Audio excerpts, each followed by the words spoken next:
قبل ما نشاركوا معكم هذه الليله المرعبه اللي دوزنا خوتي بسبب الزلزال.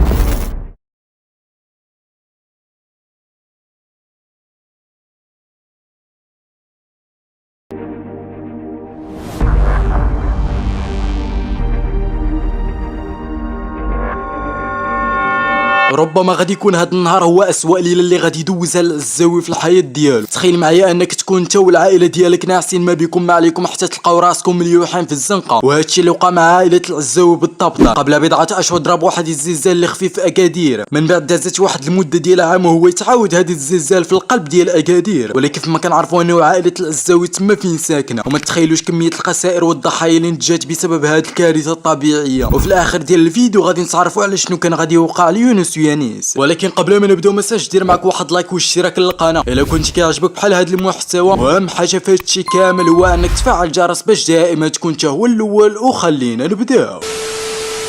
كيف ما كنعرفوا بانه اول زلزال ضرب في اكادير كان في البحر، بحيث انه العزاوي كان ساكن في راس ديال العماره، وبسبب انه البؤره ديال الزلزال كانت بعيده كل البعد على مكان السكن، ما كانش كاينه شي خسائر غير انه العائله ديال العزاوي تركب فيها الخوف والرعب.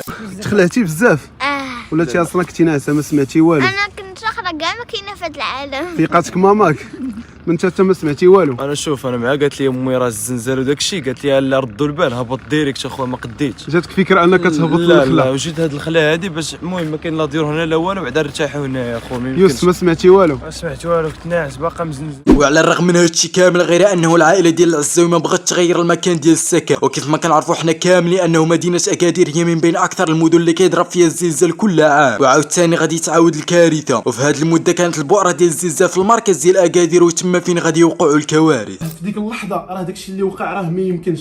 تخيلوا معايا انا نوريكم بالضبط فين انا كنت. هنايا كنت في هذا البيت، هذا بيت ناعس، كنت ناعس ومع كنت ناعس فقط ما عرفتش واش كنحلم. خرجت جيت كنجري، جيت حدا الباب، جيت حدا هذا الباب بحال هكا فتحته. ديك اللحظه اللي فتحت الباب علاش؟ باش نعرف واش كنحلم ولا ما كنحلمش. حتى بديت كنسمع الاصوات ديال ما عندي العباد الله كيتهرسوا ديالنا حنا في كوزيان. تاكدت اني ما كنحلمش. اول حاجه درت هي مشيت كنجري بغيت نهز يانيس، لقيت ابتسام جايبه ليا، لاحتو تخيلوا معايا بالخلعه، لاحت لي يانيس حيت انا حدا الباب وهي هنا، فهمتوا؟ لاحتو ليا بحال هكا، شديت يانيس وهبطت كنجري مع الدروج، ولكن هابط وكنعيط هشام يونس هشام يونس، لحقاش عقلي مع يونس عاوتاني، فهمتوا؟ تابعاني ابتسام مسكينه، تخيلوا معايا هابطه كتجري وكتبكيش، كتقول لي ما باقيش تسكنوا في اكادير، ما باقيش كتسكنوا في وما هابطينش بوحدنا مع الدروج، وانت راه الجيران كامل ديال العماره هابطين. والحمد لله يونس ويانيس ما وقع لهم والو، وكاع السكان ديال الديور والعمارة خرجوا للزناقي والبلايص الخاويين. شوف الريزو ما كاينش. شوف الناس فين جالسين. شوف ومشكله كنتصلوا بموالين الدار كيقول لك راه في قلميم، في قنيطره، في مراكش. الله يحضر السلامه يا ربي، ما يكونش هذا شي مسلم اخوتي يا ربي يا ربي. وإلا كنت وصلت حتى لهاد الدقيقه ديال المشاهده بغيتك تقول لي في التعليق شمن مدينه ساكن فيها العزاويه حاليا، وهنا فين غادي يبانوا المتتبعين الحقيقيين. وتتهلاو ونتلاقاو في حلقه جديده.